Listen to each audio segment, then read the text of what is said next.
I am so tired of hearing Christians telling me, Brother Paul, I'm just so weak.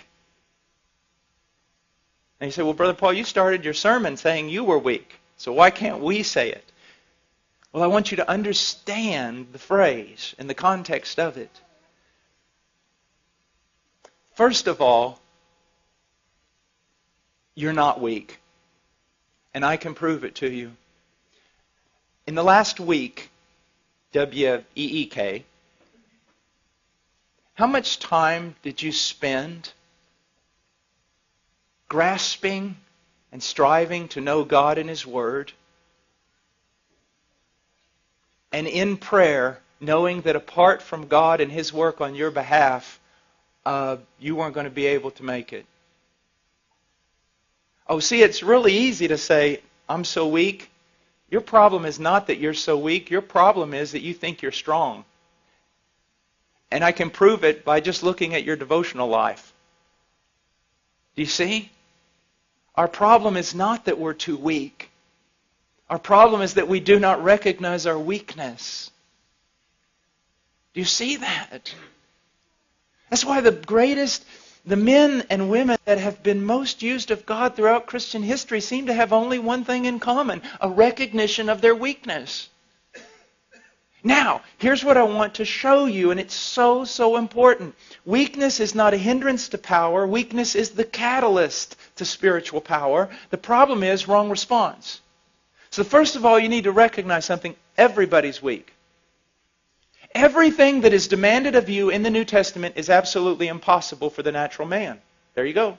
So now everybody's on the same level. Me, you, Spurgeon, John Piper, all of us, everyone's weak. That's it. Now you can't use weakness as an excuse anymore because everybody's just as weak. No one can do this stuff. No one. So there you go. We're weak. The question is, what do we do? Now, many people just mouth weakness because it's the Christian thing to say. I'm weak. Other people found it very convenient to use that phraseology. Why? Because they can use it as an excuse for their sin. Well, I'm weak. Everybody's weak. But the right mindset here is in recognizing your weakness, it drives you to God. Immediately to God. Believing in faith that He's the fountain He claims to be. That He's the source and the helper that He claims to be. That He is one of unlimited resources. That He does not greedily hand out to children, but He lavishes upon us. So see, your problem is that you're really not recognizing you're weak. Or you recognize you're weak, but you just stay there in your weakness. The thing is, your weakness ought to drive you to God every time. But here's the problem. Let's enter in with your heart condemning you and Satan helping your heart condemn you. See, I have found so many people. I saw someone last night and I dealt a long time with them. Precious little girl. She recognized her weakness. She recognized her frailty. She recognized her sin. She recognized there were some things in her life she couldn't overcome right now. But here was her problem. She would see her sin, and because of the work of the devil and sometimes our own heart condemning us, she would put herself in the penalty box every time that she sinned. Well, you can't go to God right now.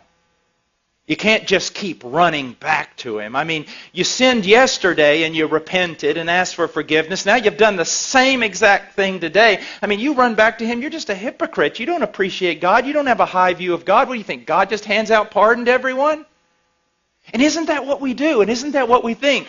We sin, a sin that we've already sinned and already repented of, and because of it we think we need to put ourselves in a penalty box for a little while, at least a couple of days, and try to work our way back into favor before we come to God. Because if we think, actually, you mean if I go back every time I do this, just immediately, not only going back and asking for forgiveness, but expecting forgiveness, isn't that hypocrisy? Isn't that a low view of God? Isn't that treating God as a forgiveness machine? No, it's being biblical. It's what poverty of spirit is supposed to do to us.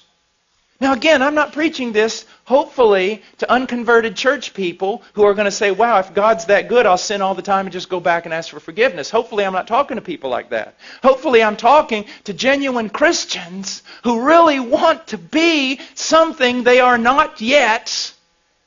But when they find themselves frail and they find themselves weak and they find themselves sinning the same sin, they kind of huddle over here and wait.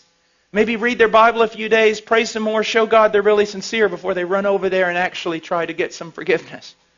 No! One of the great joys of my life is when I discovered that the moment I sin the sin I always sin, my first response ought to be to latch a hold of Christ. And not beggarly, not thinking, oh, here I am, you ought to strike me down. But no, I latch a hold of Christ saying, I believe your promises.